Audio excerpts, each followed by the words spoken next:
안녕하세요. 드디어 시험이 끝났습니다. 참 어마무시하게 우리들을 괴롭혔던 시험이에요. 아이고, 너무 고생 많으셨고요. 일단 해설 강의니까 빨리 해설 들어가도록 할게요. 자, 1번 문제입니다. 자, 헌법소원의 적법요건에 관해서 물어보고 있어요. 자, 보기 1번입니다. 자, 육군훈련수장이 육군훈련소 종교행사에 참석하도록 한 종교행사 참석행위죠. 자, 이 부분 헌법소원 집행의 대상이 되느냐? 되죠. 되니까 결론이 본원 판단에서 기본권 침해한다고 나왔죠. 본원 판단이 기본권 침해한다라고 나온 판례들은 적법요건 다 갖춘 거예요. 그러니까 본안으로 넘어간 거죠. 자, 그중에서도 이게 바로 마지막 줄 권력적 사실행위에 해당하는 부분이었죠. 자, 2번입니다. 자, 법령 자체가 헌법소원의 대상이 될 수 있으려면 직접성 원칙을 갖춰야 되죠. 그래서 집행행위에 의하지 아니하고 법령 그 자체에 의하여 자유에 대한 의무 부과, 권리, 법적 지위박들이 생겨야 한다. 네, 직접성 원칙에 관한 일반적인 내용이고요.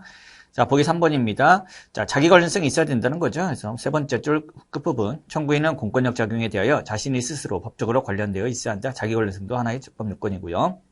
자, 보기 4번입니다. 자, 청구인들이 육군훈련소에서 군사훈련 마치고 퇴소하여 더 이상 기본권 제한을 받고 있지 않다. 그러면은 종교행사 참석에 대해서 헌법소원 심판을 청구할 수 없다. 즉 이미 종료된 행위로서 심판의 이익이 인정되지 않는다. 이 부분이 틀린 지문이죠.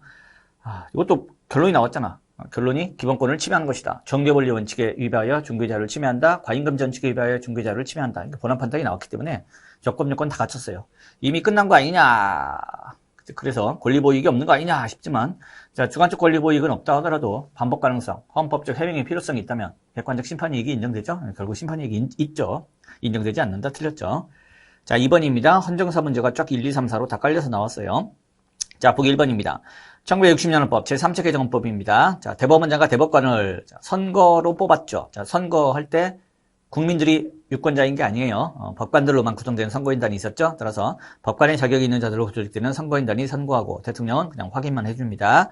나머지 그 이후 법관은 대법관의 결의에 따라 대법원장이 임명하도록 하겠다. 이건 현행법과 똑같은 내용인데 중요한 거 어쨌든 선거로 뽑더라. 선거로 뽑더라. 그걸 중요하게 우리가 공부를 했었고요. 자, 보기 2번입니다. 1972년 헌법 제7차 개정헌법은 대통령 임기를 5년으로 하고 틀렸죠. 대통령 관련해서는 헌정사에서 대통령 관련된 부분을 제일 많이 물어봐요. 그래서 헌정사에서도 대통령 부분을 제일 우리가 꼼꼼하게 공부를 했었습니다.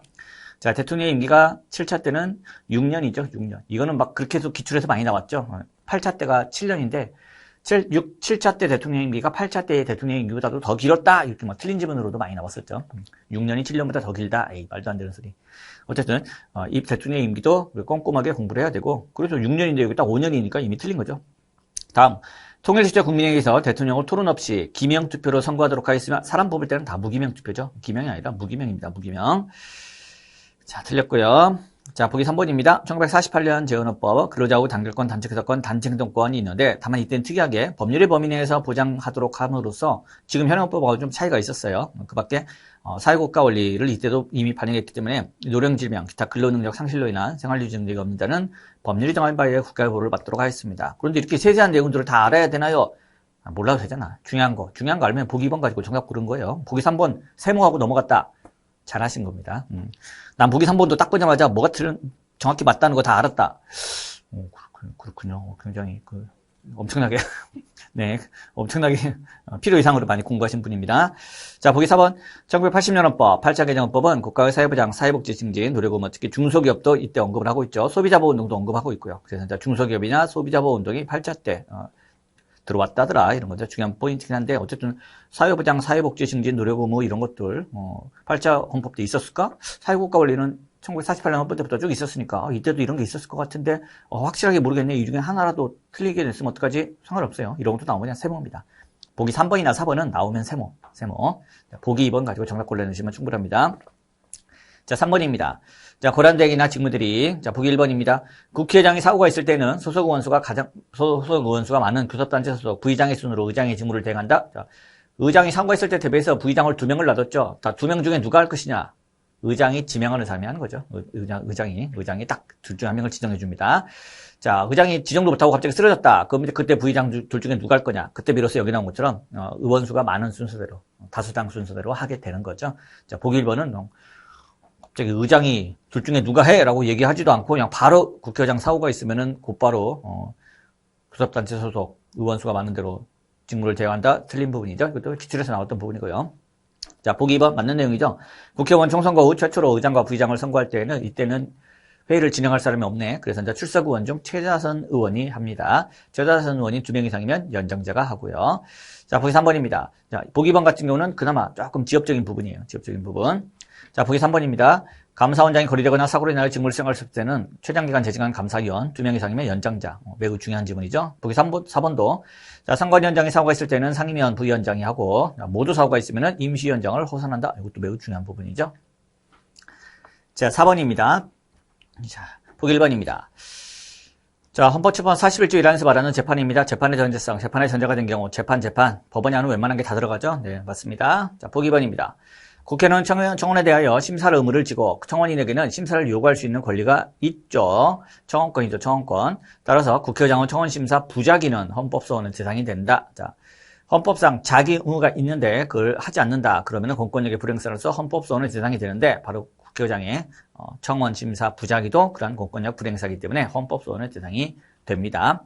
다만 보기 2번 같은 경우는 이게 쟁점이 돼서 판례가 나온 적은 없어요. 자연스럽게 당연히 헌법소원의 대상이 되는데 그러면서 쭉 연결되는 부분이기 때문에 딱히 쟁점도 되지 않았습니다. 따라서 이 부분 굳이 이걸 문제로 내느냐 싶은데 처음 보는 거라 잘 모르겠다. 세무하고 넘어가면 돼요. 걱정 안 해도 돼요. 이런 거. 자, 보기 3번.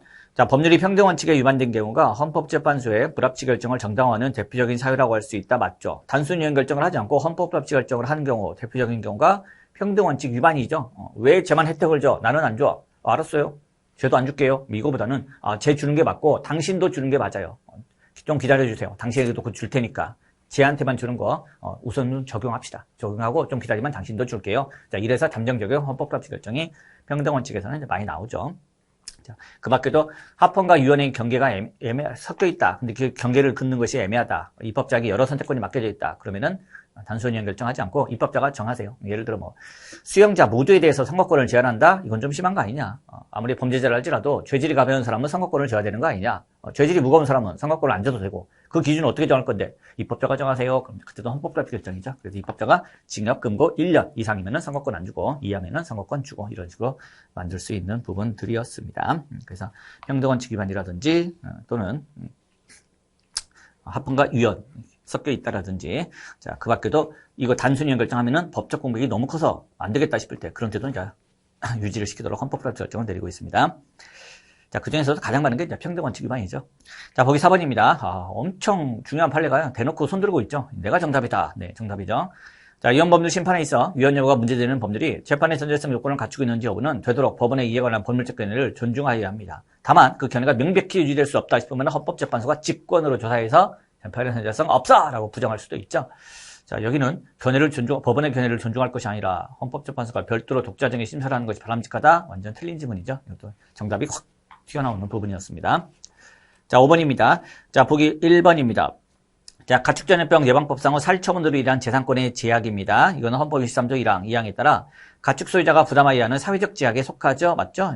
따라서 권리자에게 수인 한계를 넘어 가혹한 부담이 발생하는 예외적인 경우에는 이를 완화하는 보상 규정을 두어야 합니다. 여기는 그런 예외적인 경우에도 보상 규정을 둘 필요는 없다? 틀린 부분이죠. 그렇죠. 자, 요거는 기출문제에서 이 살처분이 23조 1항과 2항에 따른 사회적 제약이 아니라 이미 형성된 재산권, 구체적인 재산권을 사후에 박탈하는 수용에 해당하는 거 아니냐? 23조 3항에 따라 이렇게 해서 틀린 지분도 나온 적이 있었죠. 사회적 제약이고, 다음에 예외적인 경우에는 보상 규정을 둬야 됩니다. 자, 그리고 그 보상 규정은 금전 보상만 해야 한다 하면 틀려요. 금전 보상만 해야 되는 게 아니라 입법자가 알아서 그냥 여러 가지를 선택할 수 있습니다. 선택 가능성이 인정되고 있어요. 자, 그렇다고 해서 네 맘대로 아무렇게나 마음대로 정해라. 일정한 한계는 있지. 그래서 분명히 축산화 기여를 사업자 소유의 대지인데도 이걸 그냥 무조건 사용 농가에게만 보상금을 주겠다. 그래서 이 사업자가 제대로 된 보상금 한 푼도 못 받게 만들어놨다. 그런 부분, 살처분에 대한 보상금을 농가에게만 주도록 한 부분은 제대로 못 만들었다. 재산권을 침해한다라고 나왔던 판례였습니다. 자, 2번. 공무원연금법상 퇴직연금 수급자가 지방의회원에 취임한 경우 연금 전부를 지급 정지하도록 했습니다. 지방의회원에 취입한다. 또는 선출직 공무원으로 나오기도 하죠. 선출직 공무원, 지방의회원. 자, 이것은 과임금 전칙 위반이죠. 재산권을 침해하죠. 여기 침해하지 않는다. 틀렸죠.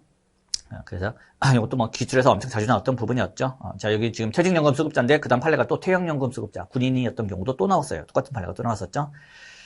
자, 보기 3번입니다. 자, 개인행동과 양성의 평등을 기초로 한 가족생활의 보장을 규정한 36조 1항에 비추어 볼 때, 자, 유류분제도 유류분 가지고 판례가 나왔네요. 자, 어쩌고 하기 때문에 네 번째 줄, 다섯 번째 줄, 형제자매까지 유류분 권리자로 규정하고 있는 민법은, 자, 유류분 관련해서 유연 나온 게 포인트가 세 가지였죠. 첫 번째는 유류분권, 상실 사유를 왜 안 만들었느냐. 폐륜아들은 유류분 못 가지게 해야 되는 거 아니냐. 왜 상실 사유가 없느냐. 또 하나, 왜 형제자매까지 유류분을 인정해 주느냐? 그런 부분. 또 하나가, 왜 기여분에 관한 규정을 준용하지 않느냐? 왜 기여분을 받아 마땅한 상속인이 자기가 받은 기여분을 뺏기게끔 만드느냐? 그 세 가지가 유연이었습니다. 그게 이제 형제자매 가지고 됐네요. 자, 형제자매까지 유류분 권리자로 규정하고 있는 민법 조항으로 인하여 비상속인과 수증자가 받는 재산권의 침해가 이와 같은 공익보다 더 중대하다고 볼 수 없다. 자, 대놓고 그냥 야 이거 재산권 침해 아니야? 이렇게 딱 물어보기보다는 뭘 물어보느냐?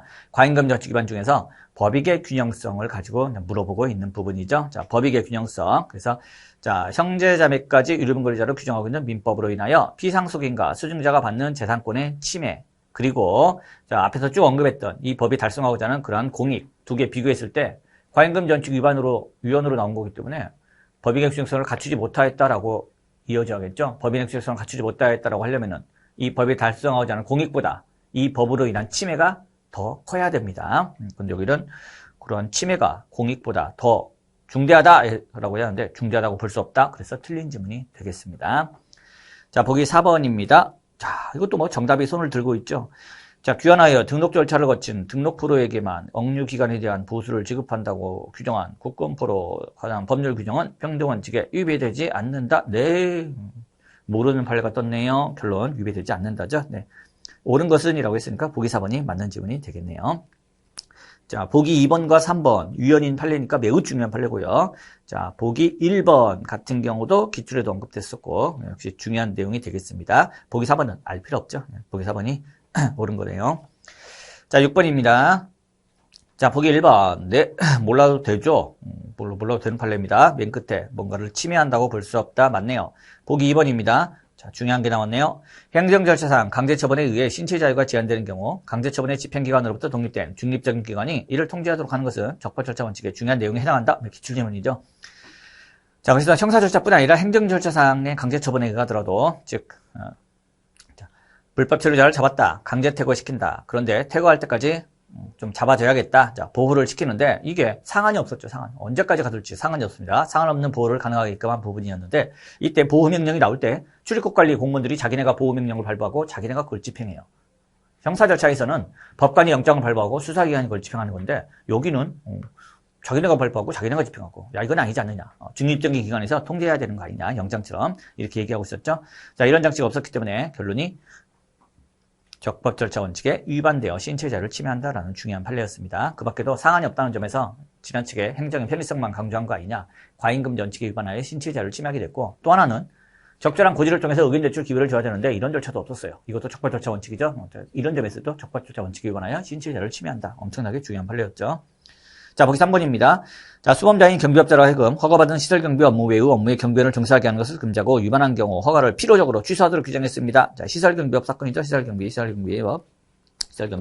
자, 결론 유연이죠. 맨 끝에 직업의 자유를 제한한다, 맞죠. 제한하고 그게 지나쳐서 과잉금 전축 위반으로 침해까지 나왔죠. 여긴 제한한다, 맞는 내용이죠. 침해하는 판례는 다 당연히 제한이죠.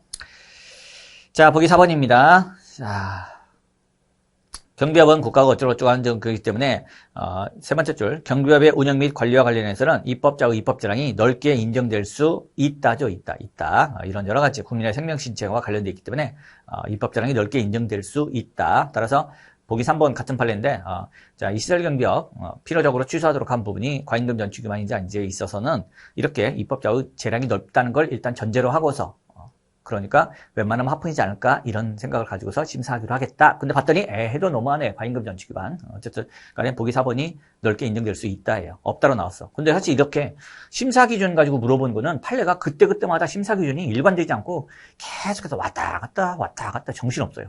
저도 그냥 판례 쭉 보면 심사 기준이 제일 그렇습니다. 그래요. 상관없죠. 왜? 보기 4번 이렇게 나오면 세모 하면 되지. 세모. 자, 보기 1번 모르는 건데 침해한다고 볼 수 없다. 맞고 보기 2번, 3번 중요하고 남은 게 4번밖에 없지 뭐. 그럼 4번이 틀렸구나. 그렇게 걸러내면 돼요. 자, 심사 기준을 물어보는데 심사 기준을 알아야만 반드시 정답을 풀게끔 낸다. 굉장히 어려운 문제예요. 굉장히 어려운 문제. 그나마 뭐 최신 판례라든지 기준에서 나왔다라든지 이런 거는 우리도 뭐 딱 봤던 거니까 바로 풀 수 있지만 판례마다 널리고 널렸단 말이야. 심사 기준에 대해서 언급하는 부분이 조금 즉 입법 재량이 좀 더 넓다, 좁다, 넓다, 좁다. 그러니까 심사 기준도 어떻게 하겠다. 이런 내용은 판례마다 중간중간에 많이 숨어 있는데 그런 애들 그 집어내서 내면은 거의 뭐 세모하고 나머지 가지고 거의 정답이 나와요. 얘는 알아야만 반드시 문제를 풀게 낸다. 즉 옳은 것의 개수는 이렇게 물어본다. 그런 거는 뭐 출제자가 만점 방지용으로 찍으라는 문제니까 걱정 안 하셔도 됩니다. 자, 7번 볼게요. 잠깐 문제 그렇죠. 전반적으로 야 1번에서 6번까지인데 4번이 4개 나왔어. 야, 이거 좀 신경 좀 쓰세요. 출제자들 뭐 있다고 그러네. 좀 그래요. 시간 없어가지고 뭐 헌법을 제일 나중에 풀었다. 아 문제 읽지도 못하고 막 찍었다. 4번으로 밀었다. 와 대박이다. 1번으로 밀었다. 뭐 망했다. 아 이렇게 나오면 안 되지. 찍었을 때는 똑같이 그냥 똑같은 확률로 맞게끔 해줘야지. 이따구로 문제를 내고 있어요. 좀 그래요. 어쨌든 답안 막힌 걸 때도 수험생들이 당황스럽잖아. 1번 4, 2번 2, 3번 1, 4번 4, 5번 4, 6번 4. 나 이거 잘못 풀고 있는 거 아닌가? 망한 거 아닌가? 이런 생각 들게끔 하면 안 되죠. 좀 마지막에 한 번 더 1, 2, 3, 4가 골고루 배분되도록 출제자가 좀 신경을 써야 돼요. 좀 쓰세요. 좀 신경 쓰세요. 뭐 이런 걸 문제를 이렇게 내고 있어. 자, 7번 볼게요. 자, 재판 청구권입니다. 옳은 것을 모두 옳은 것은. 자, 기억이죠. 자, 국민참여재판을 받을 권리네요. 법률상의 권리죠. 재판받을 권리부터 도출되는 거 아니죠. 도출된다. 틀렸죠. 엄청 뭐 자주 나오는 거죠. 자, 니은입니다. 자, 형사보상 청구에 대하여 보상 결정에 대해서 불복을 신청할 수 없도록 하여 단심 재판을 하고 있습니다. 결론, 재판 청구권을 침해한다. 맞죠? 형사보상 청구권을 침해한다. 그리고 재판 청구권도 침해한다. 네, 니은 맞죠? 매우 중요한 판례죠. 자, 디귿, 자, 신급제도에 대한 내용이죠. 네, 그래서 이거는 뭐 이런 점에서 재판 청구권을 보장하기 하나의 수단이고 한정된 사고자원의 합리적인 분배의 문제, 그러면서 재판의 적정 신석, 상반된 요청의 조화 문제죠. 그래서 입법 재량이 넓게 인정된다는 거죠. 이것도 맞고요. 자, 니을입니다.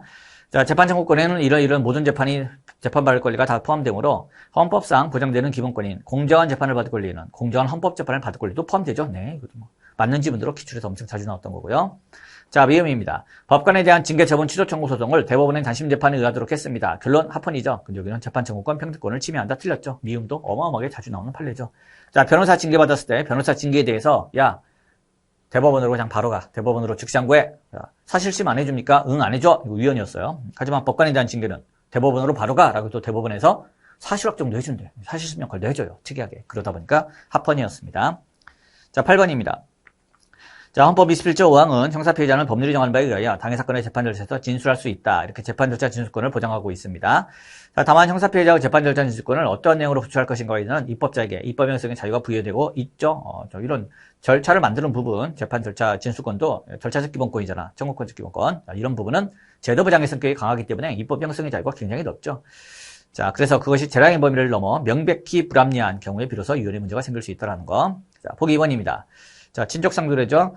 직계혈족 배우자 선고 친족 동거가족 그 배우자 간의 권리 행사 방해죄는 즉 가까운 친족 사이에 재산범죄 물론 강도죄, 손괴죄는 제외돼요. 어쨌든 권리 행사 방해죄 규정이 돼 있고 다른 재산범죄 이 규정이 됩니다. 자, 이 권리 행사 방해죄는 그 형을 면제하도록 필요적 면제죠. 자, 필요적 면제 규정입니다. 자, 이것은 형사 피해자가 법관에게 적절한 형벌권을 행사해 줄 것을 청구할 수 없도록 하는 것으로서 입법 재량을 일탈하여 현저히 불합리하거나 불공정하므로 형사 피해자의 재판 절차 진술권을 침해한다. 어마어마하게 중요한 판례죠. 친족상조례 필요적 형면제 재판 절차 진술권 침해였습니다. 재판 절차 진술권을 침해하는 판례들은 일단 첫 번째 검사가 자의적으로 나쁜 놈 잡아다가 기소해줘야 되는데 불기소 풀어주는 경우, 불기소하는 경우입니다. 이때 피해자가 재판 절차 진술권 그리고 평등권을 침해한다. 자, 또 하나 검사가 기소하고 싶어도 법률에서 기소하지 마. 교통사고를 처리특례법. 종합보험에 가입되어 있으니까 공소권 없어. 자, 그런 경우도 그 법률이 재판절차 진술권을 침해하죠. 또 검사가 기소하고 싶어도 공정거래위원회에서 자, 우리에게 고발권이 있지. 전속 고발권이 있기 때문에 우리가 고발 안 하면 기소 못해. 근데 우리 대충 사건 조사 덮고 고발 안 할 거야. 그러한 공정거래위원회 행위도 재판절차 진술권을 침해한다. 그리고 추가로 요게 나왔죠. 법률에서 재판 못하게 막은 건 아니지만 필요적으로 형 면제하라 라고 법에 돼 있으면은 재판할 필요가 없어요. 실무상 이것도 재판이 안 열립니다. 그러다 보니까 이것도 똑같은 취지에서 재판 절차 진술권을 침해한다죠. 자, 3번입니다. 자, 이번에도 친족상조례인데 이번에 좀 먼 친족상 사이의 친족상조례. 그때는 친구죄로 규정이 돼 있죠. 읽어볼게요. 직계혈족 배우자 선고 친족 동거가족 또는 그 배우자 외의 이외의 친족, 좀 먼 친족 간에 권리행사 방해죄를 범한 때는 고소가 있어야 공소를 제기할 수 있도록 한 친고죄로 만들어놨네요. 이건 합헌이죠. 맨 끝에 평등원칙에 위반된다. 틀렸죠. 그러니까 친족 간의 범죄라고 해서 무조건 형면죄 해서는 안 되고 친고죄로 만들면 좋지 않겠느냐라고 판례가 2번에서 봤어요. 2번 판례에서. 그런데 3번을 보니까 얘는 친고죄로 돼 있네. 제대로 만들어놨네. 얘는 합헌입니다. 자, 보기 4번. 네, 뭐 좋은 얘기죠. 네, 뭐 딱히 설명할 것도 없네요. 자, 9번입니다. 자, 보기 1번. 자, 비례 원칙입니다. 네네네. 뭐 하나만 한 소리죠. 설명할 것도 없죠. 자, 보기 2번입니다.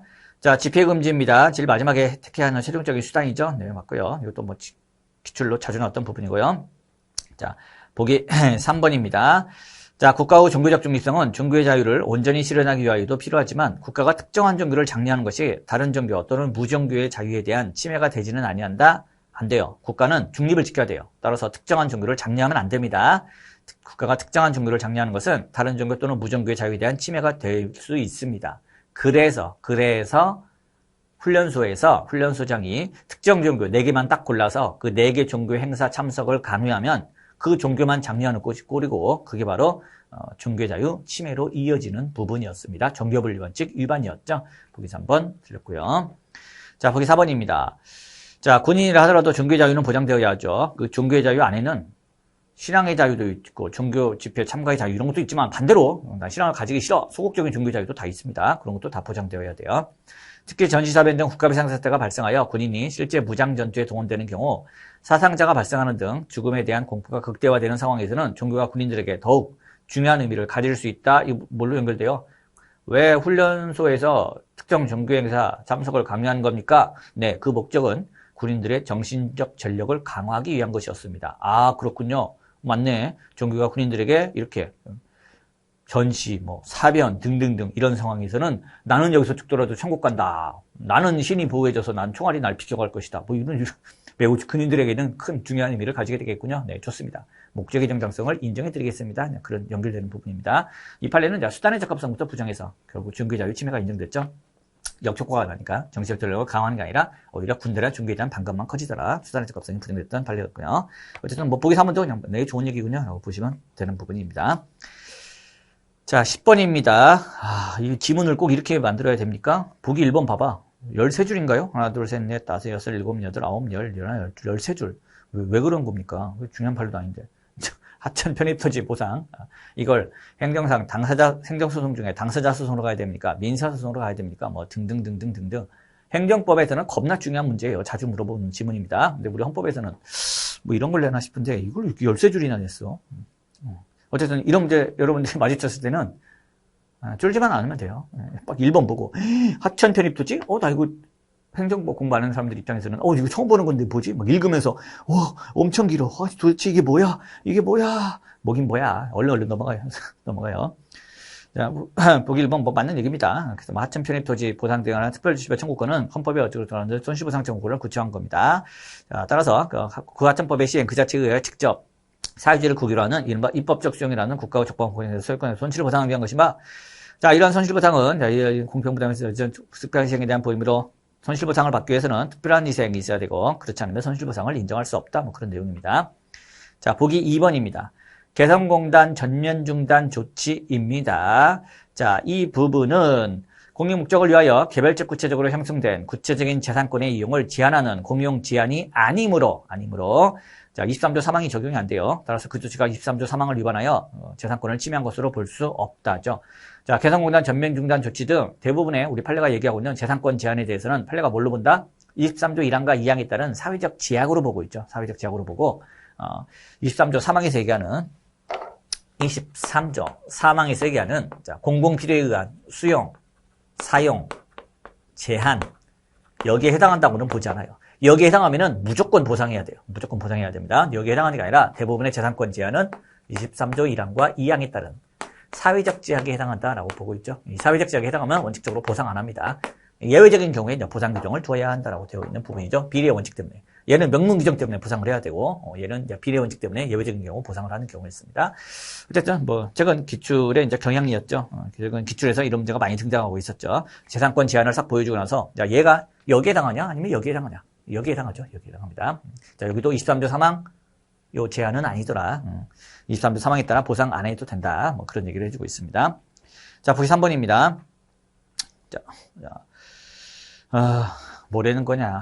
끝에만 볼게요. 네, 침해한다고 볼 수 없다죠. 네, 알 필요 없고요. 자, 그 다음에, 보기 4번입니다. 4번. 자, 통일부 장관이 언제 발표한 북한에 대한 신규 투자, 특허 진행 사업 투자 금지 등을 내용으로 하는 대북 조치에 의하여, 자, 결국 다음 주 개성공단 내의 토지 이용권을 사용 수익하지 못하게 되는 제한이 발생했네요. 자, 이것도 이는 공유 목적을 위해 이미 형성된 구체적 재산권을 개별적 구체적으로 제한하는 23조 사망이 제한에 해당한다? 그럼 틀리는 지분이죠. 이런 거 다 사회적 제약에 해당한다라고 우리가 문제를 풀면 되는 부분이었습니다. 이미 형성된 재산권을 뭐 구체적으로 개별적으로 제한한다, 여기. 개별적으로 박탈한다, 수용. 이런 건데, 23조 사망했다는 그런 부분 아니었죠. 다 23조 1항과 2항에 따른 제약이, 사회적 제약이었습니다. 4번이 틀렸고요. 자, 야, 여기도 7, 8, 90 봐봐. 뭐, 정답이 3, 3, 3, 4. 뭐냐. 이거 너무 치우쳐 있어, 정답이 한쪽에. 아이고, 참. 자, 11번 볼게요. 자, 정당에 관한 설명 중 옳은 것을 모두 고른 것은, 자, 기억입니다. 정당의 등록권을 5개 이상 시도당보다 1000명 이상의 당원을 요구하죠. 네, 합헌이죠. 네, 합리적인 제한이다. 맞고요. 자, 니은입니다. 자, 정당이 소속 국회의원을 제명하기 위해서는 당원이 정하는 절차를 거친 후에 소속 국회의원 전원의 2분의 1 이상의 찬성이 있어야 한다. 네, 정당법의 규정으로 맞죠. 자, 이와 다르게 정당이 제명을 하는 게 아니라 국회의원을, 정당이 아니라 국회에서 국회의원을 제명하는 경우는 헌법에 규정되어 있어요. 그때는 제적 의원 3분의 2 이상이죠. 자, 디귿입니다. 자, 외국인이 어쩌고저쩌고인 경우에는 정당은 당원이 될 수 있다. 틀렸지. 외국인은 당원이 될 수 없어요. 외국인 당원이 안 됩니다. 시험에도 엄청 자주 나오고 중요한 부분이죠. 대한민국 국민이 아닌 자, 당원이 될 수 없는 자가 대한민국 국민이 아닌 자로 법에 규정되어 있어요. 대한민국 국민이 아닌 자, 외국인이죠. 여기는 외국인이 어쩌고저쩌고 한 경우에는 당원이 될 수 있다. 디귿 틀렸죠. 자, 니을입니다. 자, 헌법재판소는 정당의 단시판에 청구를 받은 때에는 직권 또는 청구인의 신청에 의하여 전국결정의 선고 시까지 피청구인의 활동을 정지하는 결정을 할 수 있다. 맞죠? 가처분 결정이죠. 가처분은 이렇게 청구가 신청이 있을 때뿐 아니라 직권으로도 할 수 있습니다. 그리고 이렇게 헌법재판소법에 가처분할 수 있다라고 규정되어 있는 것은, 명문에 규정이 있는 것은 정권 가처분, 여기 정당의 단시판하고 권한쟁심판에 규정이 있었습니다. 자, 미음입니다. 자, 임기 만료에 의한 국회의원 선거에 참여했습니다. 그런데도 성적이 안 좋다는 이유로 세 번째 줄, 정당의 등록을 취소하도록 했네요. 결론, 정당 수립의 자유를 침해하죠. 여기는 정당 수립의 자유를 침해하는 것이다. 맞네. 맞죠? 맞는 질문이죠. 자, 뭐, 기억, 니은, 디귿, 니을, 미음, 뭐, 다 중요하죠. 엄청 중요합니다, 다들. 자, 12번 볼게요. 자, 탄핵제도에 관한 다음 설명 중 가장 옳지 않은 것은 물어보고 있습니다. 참, 뭡니까, 이거? 참, 보기 1번, 2번, 3번, 4번 다 박근혜 대통령 탄핵사건 때 나왔던 그런 쟁점, 물론 이제 3번이라든지 4번 같은 경우는 이미 노무현 대통령 탄핵사건 때부터 언급이 됐던 내용이었고, 그 다음에 1번, 2번은 이제 박근혜 대통령 탄핵사건 때 추가됐던 쟁점이고, 왜 문제 일으키는지 의아해요.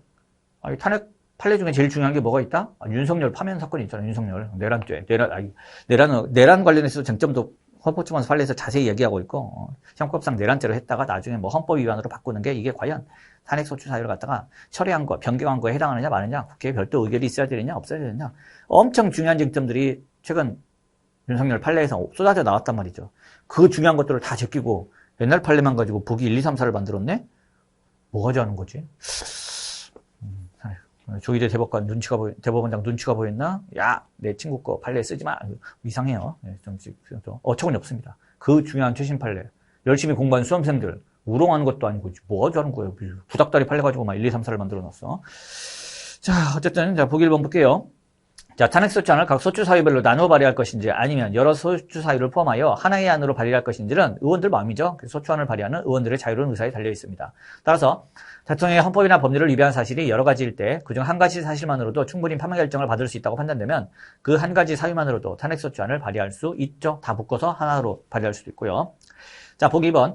여러 개의 탄핵 사유가 포함된 하나의 탄핵소추안을 발의하고 안건 수정 없이 그대로 본회의에 상정된 경우에 자, 국회의장은 표결할 안건의 제목을 선포할 권한이 있을 뿐입니다. 따라서 직권으로 탄핵소추안에 포함된 개개의 소추사유 10개나 돼 10개를 분리해서 10개의 탄핵소추안으로 만든 다음 이를 각각 표결에 붙일 수는 없습니다. 그렇죠? 그냥 의원들이 대통령이니까 제적 과반수가 찬성해서 이제 발의를 하는데 그럼 거기에 대해서 제적 3분의 2 이상 찬성을 얻기 위해서 이제 표결에 붙일 때 국회의장은 그냥 안건 제목 선포만 해야 되는 거지. 잠깐 사유가 10개나 되네, 10개로 나눠! 이런 거는 국회의장의 권한 아니죠. 보기 2번. 이것도 뭐 기출로 해석 나왔던 부분이죠. 2번 틀렸고요.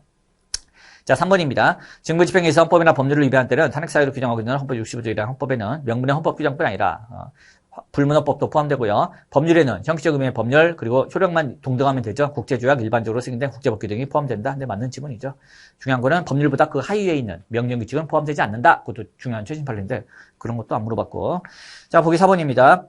국회의 의사자율권 등에 비춰볼 때 국회가 탄핵소추 사유에 대하여 별도의 조사를 하지 않은 채 탄핵소추안을 의결하였다고 하여 그게 뭐 헌법이나 법률을 위반한 거 아니죠. 어쨌든 우리 법률에는 그냥 법제사법위원회가 조사하게 할 수 있다라고 됐기 때문에 조사 안 해도 돼요. 국회가 뭐 별도로 조사 안 해도 상관없습니다. 뭐 1, 2, 3, 4, 네, 뭐 다 예전부터 오랫동안 나왔던 그런 지문들이고요. 자, 13번 볼게요. 보기 1번입니다. 자, 표현의 자유와 명예보호 사이에 한계를 설정함에 있어 그 표현으로 인한 피해자가 공적인 존재인지 사적인 존재인지 또 표현이 공적인 관심 사안에 관한 것인지 순수한 사적인 영역에 속한 사안인지에 관하여 심사 기준에 차이를 두어야 한다. 뭐 기출에도 나왔었고 모의고사로도 나오고 자주 나왔던 부분이죠. 네, 맞는 지문이죠. 보기 2번입니다.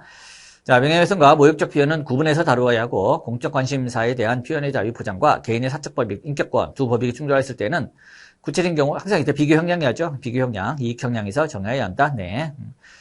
자, 보기 3번입니다. 자, 표현행위의 형식과 내용이 모욕적이고 경멸적인 인신공격에 해당하거나 타인의 신상에 관하여 인격권을 침해한 경우에도 공적인 관심사안에 관한 의견 표명인 경우 허용될 수 있다. 에이, 그건 아니겠지. 모욕적이고 경멸적인 인신공격, 인격권 침해한 경우라고 써 있잖아요. 그런데도 그걸 허용될 수 있다라고 얘기하지는 않겠죠. 앞에서 막 인신공격이다, 막 인격권 침해했다 해놓고도 뒤에 가서 허용된다 하려면 앞에서 다소 경멸적으로 보일 수도 있고 인격권을 침해하는 것처럼 보이는 경우라 할지라도 어쩌고 저쩌고 하면 허용될 수 있다. 그건 말이 되는 건데 앞에서 막 대놓고 인신공격, 인격권 침해라고 써놓고 뒤에 가서 그래도 허용된다. 애초에 그냥 이런 말 쓰면은 이상합니다. 근데 다만 이제 보기 3번이 5월 달에 선고된 헌법재판소 판례 부분이에요. 그래서 굳이 이렇게까지 5월 19일에 선고되면은 제대로 정리가 돼서 나오면은 6월 달에야 정리가 되는데 6월 달에 보는 시험에서 이걸 낸다? 그런 점에서는 좀 갸우뚱한 부분인데 일단 읽어봤을 때 확실히 이거는 뭐 내가 못 보던 판례다, 처음 보는 판례다. 하지만 내용을 보니까 이건 유연이 아프냐를 물어보는 게 아니잖아. 유연이 아프냐를 물어보는 거면은 못 보던 거는 유연하고 넘기면 되는데 이건 유연이 아프냐를 물어보는 건 내용은 아니죠. 어쨌든 못 보던 거에 나왔다 싶으면은 그래도 그렇죠? 인격권을 침해했다. 그런 경우는 허용되지 않겠지. 그렇게 해서 이제 풀어야 되는 그런 부분이었습니다. 자, 보기 4번입니다. 이건 뭐 중요하고 엄청 시험에 자주 모의고사도 나왔던 판례였죠. 국가가 국민의 표현 행위를 규제하는 경우 내용과 내용 이외의 것을 구분하죠. 그래서 표현 내용과 무관하게 표현의 방법을 규제하는 것은 합리적인 공익상의 이유로 어쩌고저쩌고 폭넓은 제한이 가능합니다. 하지만 표현 내용에 대한 규제는 함부로 하면 안 돼요. 그래서 원칙적으로 중대한 공익의 실현을 위하여 불가피한 경우에 하나여 엄격한 요건 하에서 허용된다라는 거죠. 네, 맞죠? 1번, 4번 우리가 이제 공부했던 그런 부분이었고 보기 2번 하나만 하는 소리고 보기 3번도 하나만 하는 소리긴 한데 어쨌든 이렇게 하나만 하는 소리긴 한데 처음 보면은 그게 또 당황스러워요. 그래서 이제 보기 1번, 4번은 알겠는데 보기 2번하고 3번 야 이거 얘네들을 내가 어디서 잘 못 본 것 같은데 어떡하지 라는 그런 점에서 이제 체감 난이도가 올라갈 수 있는 그런 부분들이었습니다. 자, 14번입니다. 자, 지방자치제도에 관한 다음 설명이죠. 옳지 않은 것을 모두 그런 것은 자, 문제 풀 때 이런 거 되게 조심하셔야 돼요.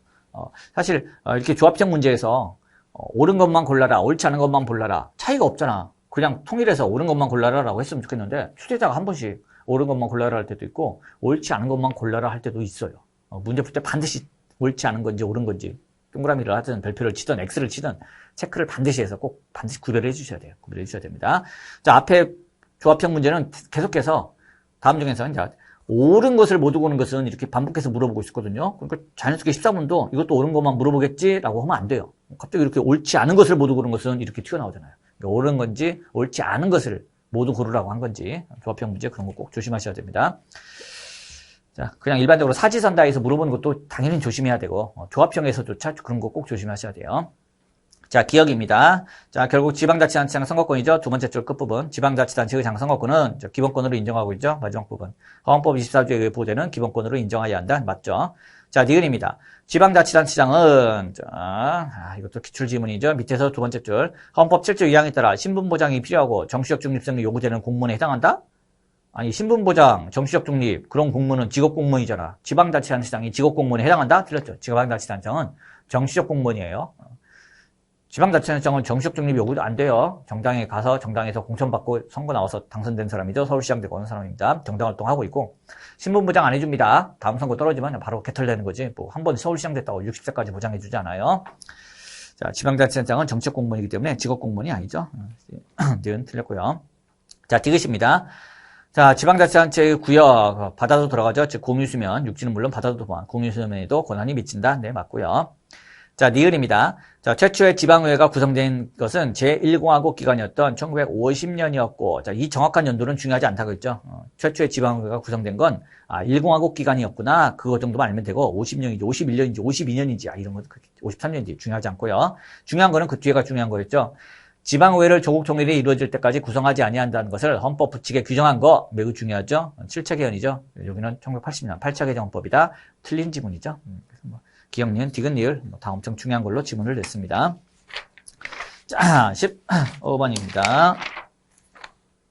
네, 여기 4, 2, 3, 3. 아이고, 4번하고 3번 너무 많이 냈다. 자, 15번 볼게요. 자, 법률 15번씩 물어보고 있네요. 자, 뭐 TV 수신료 한국전력공사가 같이 거둘 거냐 말 거냐 뭐 등등등 그게 문제가 됐던 부분이었죠. 최신 판례고 그죠? 뭐 모의고사로도 우리가 꼼꼼하게 사례로 봤던 부분이었습니다. 자, 보기 1번 볼게요. 자, 수신료 징수업무를 지정받은 자가 수신료를 징수하는데 지정받은 자와 어쩌고저쩌고 고유 업무와 관련된 고지행위와 결합하여 이를 행해서는 안 된다고 시행령이 규정되어 있는데, 자, 이러한 수신료 부가징수에 관한 내용, 본질적인 내용이 아니죠. 이거는 본질적인 내용이 아닙니다. 따라서 법률에서 정하지 않아도 의회의보 원칙에 위반된다고 볼 수 없다죠. 수신료 관련해서 본질적인 부분이니까 국회가 직접 결정해라. 그렇지 않으면 의회의보 원칙이다라고 얘기한 거는 TV 수신료 금액이에요. TV 수신료 금액. 자, 보기 2번. 네, 법률의보 원칙은 의회의보 원칙도 포함하고 있다. 네, 맨날 맞는 지문으로 나오는 거죠. 넘어갈게요. 보기 3번. 자, 집행명령입니다. 법률의 구체적 개별적 유임 여부 등이 문제되지 않죠. 자, 유임명령은 법률에서 구체적으로 범위를 정해서 유임해서 대통령령을 만드는 거죠. 자, 집행명령은 유임이 없어요. 유임이 없는데, 아니, 법률에서 권리를 제한하고 의무를 부과하고, 법률이 이미 만들어졌는데, 그걸 집행하는데 필요한 세칙이 빠져있네? 근데 유임이 없어도, 그거는 대통령이 직권으로 만들 수 있죠. 그게 직권명령, 집행명령이죠. 따라서, 집행명령의 경우, 법률의 구체적 개별적 유임 여부 등이 문제되지 않아요. 유임이 없어도 만들 수 있고요. 다만, 상위법의 집행과 무관한 독자적인 내용을 정할 수 없다는 한계가 있다? 맞죠. 즉, 상위법의 집행에 필요한 세칙을 만들 수 있는 것 뿐이지, 상위법의 집행과 무관한 독자적인 내용, 특히 국민의 권리 의무에 관한 내용, 새로운 입법사항 여러 가지로 표현을 해주고 있죠. 자, 이런 거는 만들 수 없습니다. 자, 보기 4번.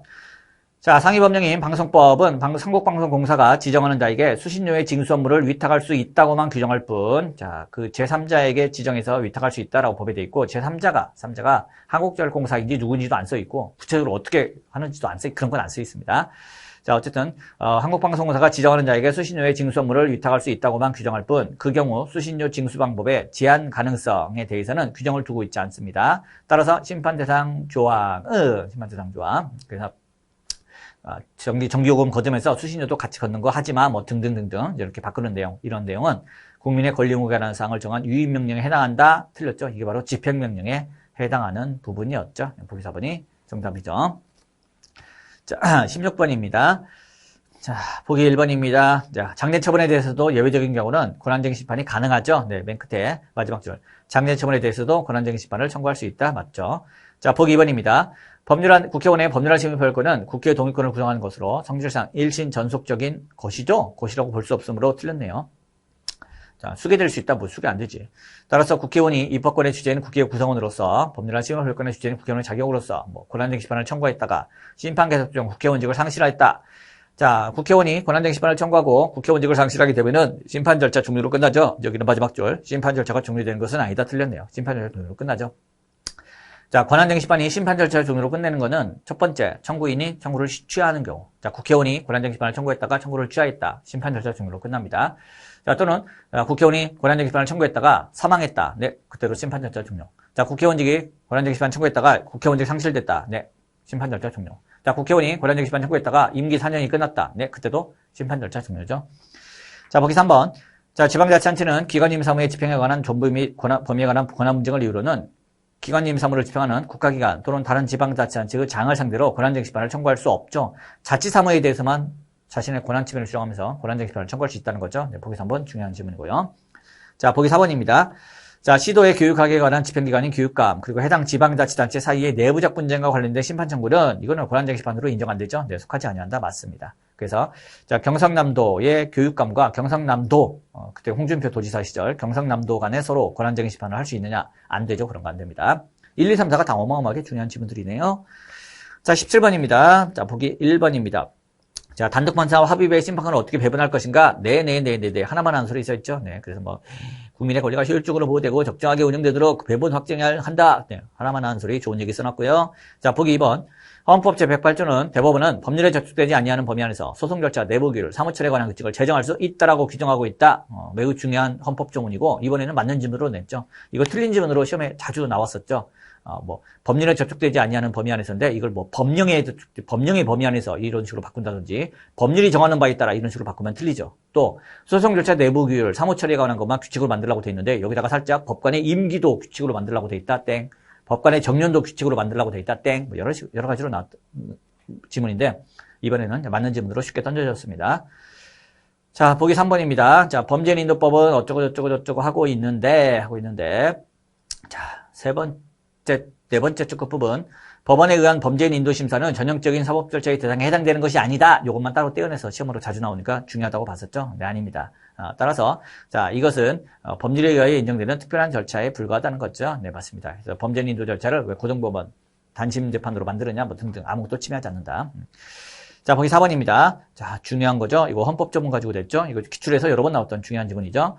명령이 법률에 위반되는 여부가 재판의 전제가 된 경우에는 대법원이 이를 최종적으로 심사할 권한을 가지고 명령이 헌법에 위반되는 여부가 재판의 전제가 된 경우에도 똑같아요. 대법원이 최종적으로 심사할 권한을 가지죠. 여기는 뭐 헌법재판소가 권한을 가진다 틀렸죠. 명령, 규칙 이에 대해서는 법률에 위반되는지 아닌지 헌법에 위반되는지 아닌지 전부 다 대법원이 최종적으로 심사할 권한을 가지고 있죠. 107조 1항 가지고 됐죠. 보기 4번 뭐 중요한 지문 틀리게 나왔네요. 자, 18번입니다. 자, 임신 32주 이전에 태아성별 고지 금지에 대해서 문제가 나오고 있네요. 자, 보기 1번. 자, 바로, 우리 아이가 아들인지 딸인지 알고 싶다. 국가가 방해하지 마라. 이게 어디다? 일반적 인격권이죠. 네, 보기 1번 맞고요. 자, 보기 2번입니다. 자, 목적의 정당성은 인정이 됐죠? 왜? 태아를 보호하겠다 등등의 목적이기 때문에, 목적의 정당성을 인정했습니다. 자, 임신 전기간에 걸쳐 고지 금지 사건하고, 그 다음에 여기 32주 이전의 금지 사건. 차이점이 뭐다? 옛날에 있었던 전체 금지 사건은 목적은 정당하다. 태아의 생명을 보호하기 위한 것이다. 목적은 정당하다. 수단도 적합하다. 그런데 왜 장기간에 걸쳐 금지하느냐? 일부만 제한해도 되는데 최소 심할성 원칙 위반, 그래서 법익의 균형성 위반, 과잉금지 원칙 위반. 자, 32주 사건은요. 목적은 정당하다. 그런데 수단의 적합성이 인정되지 않는다. 자, 수단의 적합성부터 부정하느냐 안 하느냐가 두 개 판례의 가장 중요한 부분이었죠. 정확히 이제 그걸 가지고 출제자가 됐죠. 보기 3번입니다. 자, 마지막 줄. 따라서 심판 대상 조항은 수단의 적합성이 인정된다. 틀렸죠. 임신 32주. 태아 성별 고지 금지 사건은 수단의 적합성 부정됐죠. 인정된다. 틀렸네요. 네, 뭐, 그쵸. 엄청 강조하고, 모의고사에서 강조하고 하는 부분도 뭐 그런 부분에서 나올 만해서 나왔죠. 네. 저심 판례에서도 뭐, 네, 됐습니다. 두말하면 잔소리. 자, 19번 볼게요. 자, 보기 1번입니다. 자, 변호사법의 유임을 받아 변호사 권고에 관한 구체적인 규제 사항을 정한 변호사협회의 변호사 권고에 관한 규정입니다. 자, 그리고 또 공권력 행사죠. 맞습니다. 그러니까 여기 대해서 왜 표현의 자유를 침해하느냐, 직업의 자유를 침해하느냐 결론이 나오는 부분이죠. 맞고요. 자, 보기 2번입니다. 변호사 권고에 관한 규정의 직접적인 수범자는 변호사입니다. 자, 하지만 법률 서비스 온라인 플랫폼을 운영하며 변호사와 광고 등에 관한 영업 행위를 하고 있는 업체도 영향을 받죠. 따라서 변호사 광고에 관한 규정에서 대한변호사협회의 유권 해석에 위반되는 광고 금지, 그러면 변호사들이 그 영향을 받지만 변호사들한테 파는 이 로톡, 카톡을 통해서 변호사 광고를 하려고 하는 이 로톡이라는 회사도 똑같이 영향을 받게 되죠. 니네 회사는 상관없고 이 변호사협회에서 만든 규정은 변호사들에게만 적용되는 거야. 니들은 상관없어. 제3자야. 직접적으로 법적으로 관련되어 있다고 봤습니다. 따라서 변호사들에게 대한변호사협회의 유권 해석에 위반되는 광고하지 마. 대가 수수하고 뭐 그런 거 광고하지 마. 라고 변호사협회가 규제를 하게 되면 변호사들만 기본권 제한되는 게 아니라 이 사업자도 같이 기본권이 제한된다. 자기 관련성을 인정했던 사건이죠. 그리고 결과적으로 광고니까 광고는 뭘 제한하는 겁니까? 광고 제한하면 표현의 자유와 직업의 자유죠. 그래서 이들의 표현의 자유와 직업의 자유를 침해한다라는 판례였죠. 자, 보기 2번은 그런데도 자, 이러한 업체에 대해서는 기본권 침해의 자유 관련성이 인정되지 아니한다. 틀렸죠. 인정된다죠. 변호사 시험 기출이죠. 자, 보기 3번.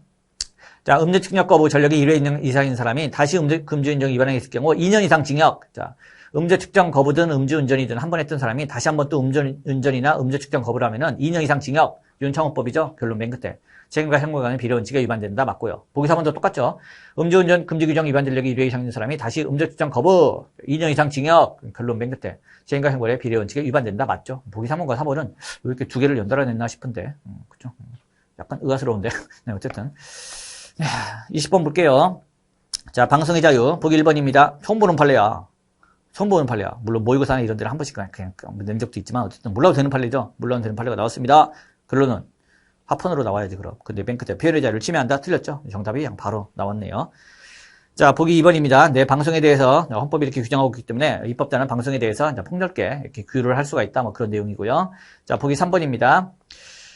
네, 하나만 하는 소리. 네, 보기 2번, 보기 3번은 다 하나만 하는 소리죠. 자, 보기 4번입니다. 자, 보기 4번. 네네네. 결국, 네, 보기 4번도 뭐 하나만 하는 소리 좋은 얘기가 써있죠. 네.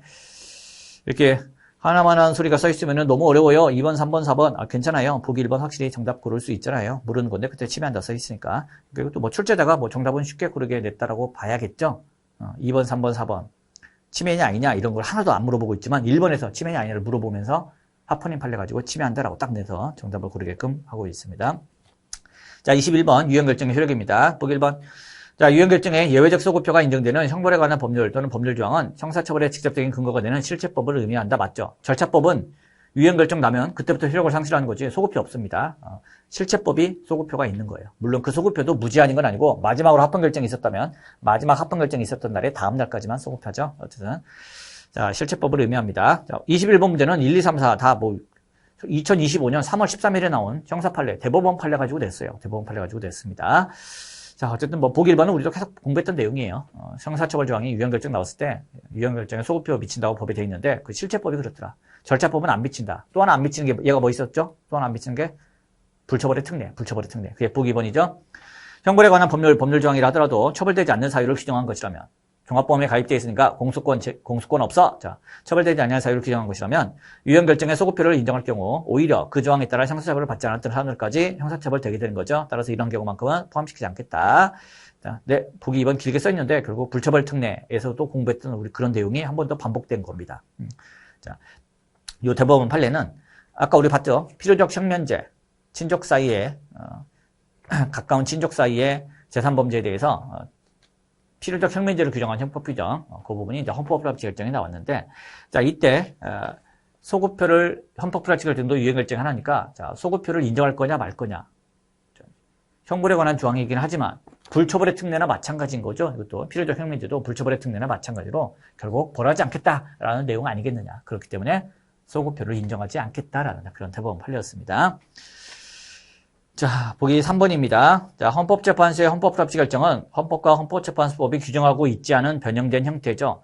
헌법재판소법에는 아니 위헌이냐 합헌이냐 이거 허라고 돼 있지. 뭐 헌법불합치 결정, 한정위헌, 한정합헌 이런 건 안 써 있어요. 이거는 이제 변형 결정이죠. 그냥 헌법재판소가 만들어낸 겁니다. 자, 하지만 대법원은 헌법불합치 결정은 그냥 인정을 해주고 있어요. 그래, 법에는 없지만 헌법재판소 니네가 만들어낸 헌법불합치 결정 우리 인정한다. 자, 기성력도 다 인정해주고 있어요. 소급표 뭐 이런 거 다 인정해줍니다. 다 인정해줘요. 한정합헌, 한정위헌을 대법원이 인정 안 해주죠. 한정합헌, 한정위헌. 장난하냐? 뭔데 이거? 먹는 거냐? 한정위헌을, 한정위헌, 곧 한정합헌을 인정 안 하고. 어쨌든 여기 헌법불합치 결정은 변형된 형태고 법률 조항에 대한 유형결정에 해당한다. 네, 유형결정의 하나로서 기성력, 소급표 이런 거 다 인정해주고 있습니다. 자, 보기 4번입니다. 형벌 조각 사유로서 형의 면제를 규정한 형법에 대한 필요적 형면제를 규정한 거에 대한 헌법불합치 결정이 나왔죠. 친족 상속에 대한 필요적 형면제. 이 헌법불합치 결정은 소급표가 인정된다. 만약 이 필요적 형면제 규정에 대한 헌법불합치 결정, 즉 유형결정에 대한 소급표가 인정이 되면 과거 친족이라는 이유로 형 면제받았던 사람들 죄다 다시 잡아다가 처벌해야 되는데 그건 아니죠. 교통사고 처리 특례법, 불처벌 특례 규정, 유형결정 나와도 그거 왜 유형결정 나왔어요? 기본권 보호 의무에 위반된다. 틀린 지문이죠. 그건 아니고 과잉금 전칙 위반하여 재판 절차 진술권을 침해한다. 평등권을 침해한다. 어쨌든 교통사고를 처리 특례법, 유형결정 나와도 소급표 없다. 똑같은 내용이었습니다. 보기 4번. 그래서 보기 4번 이거 처음 보는 건데 어떡하지 싶더라도 뭐 1번, 2번, 3번 가지고 이제 상대로 역시 보기 4번을 걸러내 주시면 되겠습니다. 1번 맞는 거고. 자, 2번도 불처벌 특례 규정에 대해서는 소급효가 미치지 않는다. 그렇게 봐주시면 되고, 자, 보기 3번, 네, 헌법 플러스 결정도 변형 결정의 하나로 유형 결정의 하나다라고 골라내시면 결국, 자, 4번밖에 없네. 그래서 4번을 골라내시면 되는 부분이었습니다. 자, 22번입니다. 자, 보기 1번입니다. 네, 법관이 하는 거, 법령의 규정을 따르지 않았다고 해서 바로, 국가배상 해줘야 된다라고 보지 않고 있죠. 네, 맞는 질문 자주 나왔고요. 보기 2번.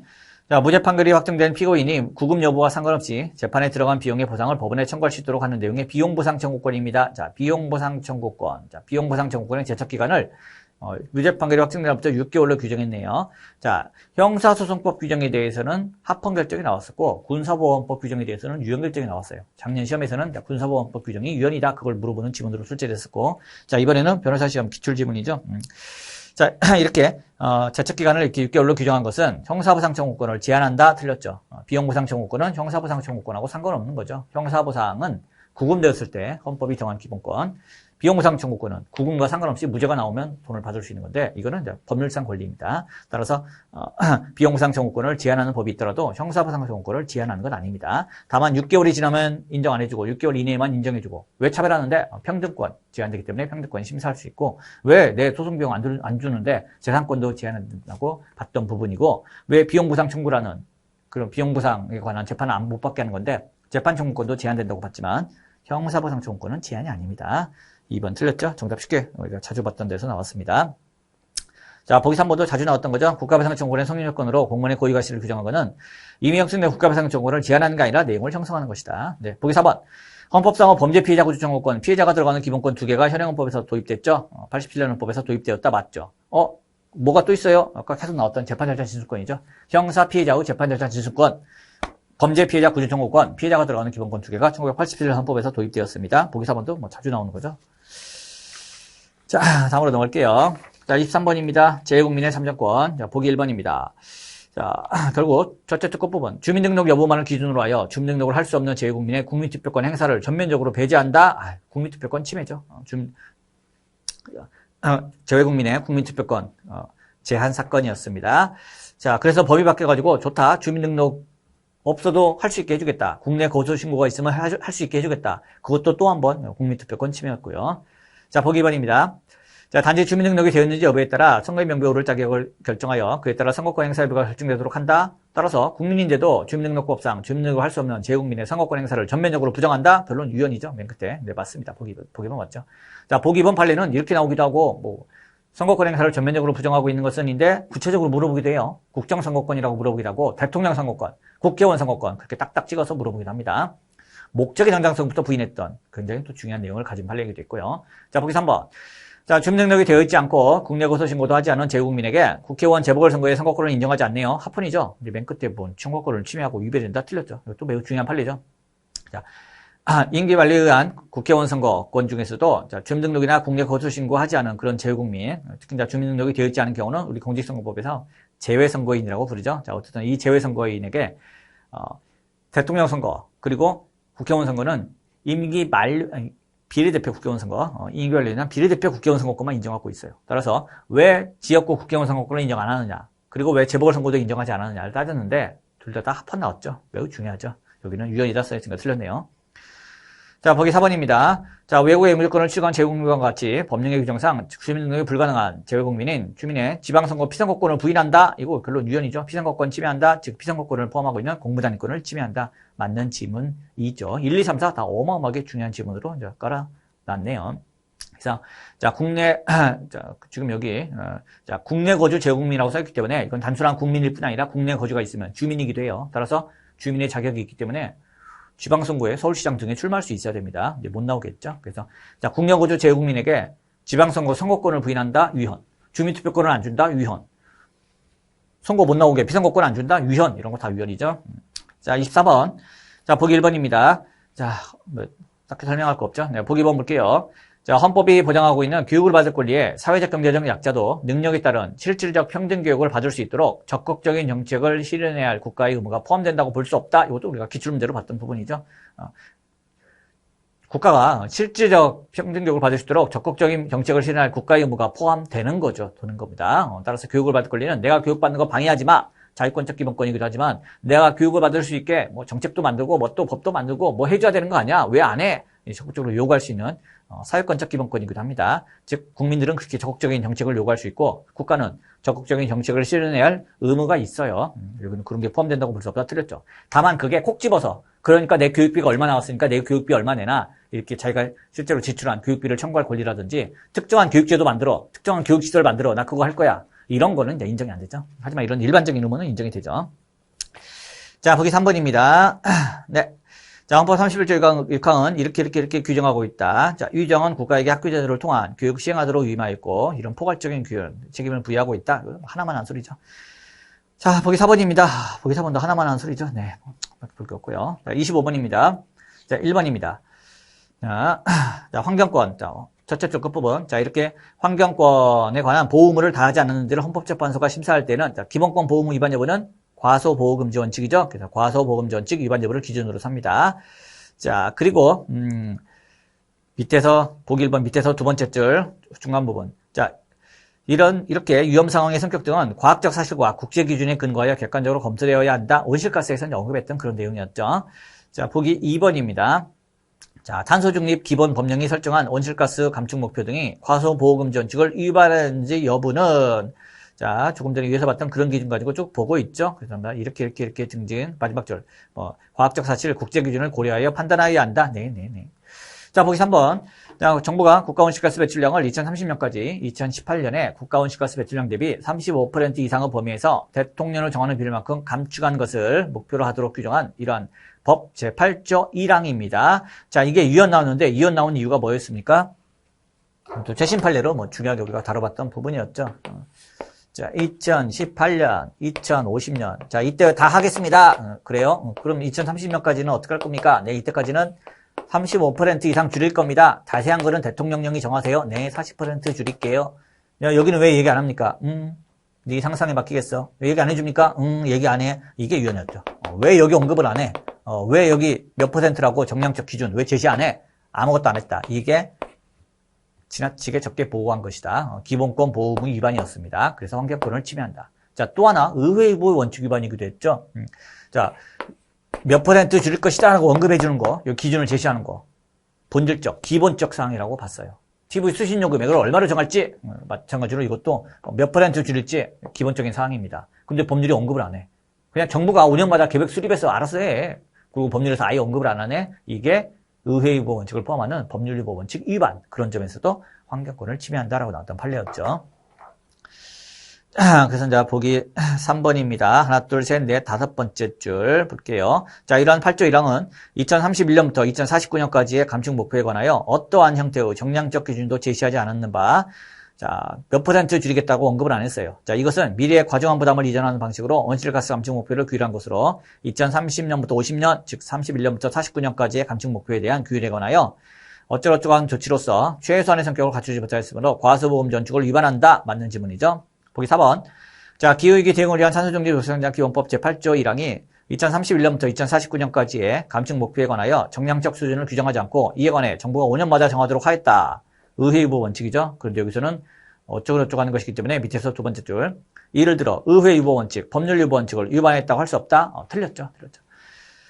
다만 지문이 길어가지고 짜증나는 부분이었어요. 정답은 아주 명확하게 딱 보기 4번이 손들고 있는데 지문이 길어서 그런 점에서 이제 힘든 부분이었습니다. 지문이 긴 거는 어쩔 수 없어요. 어쩔 수 없습니다. 지문이 긴 부분은 속도학원을 다녀야 되나요? 이런 걸로 해결하는 거 아니에요. 속도학원 다니는 게 아니라 우리가 중요한 부분들을 계속 반복해서 봐야 돼요.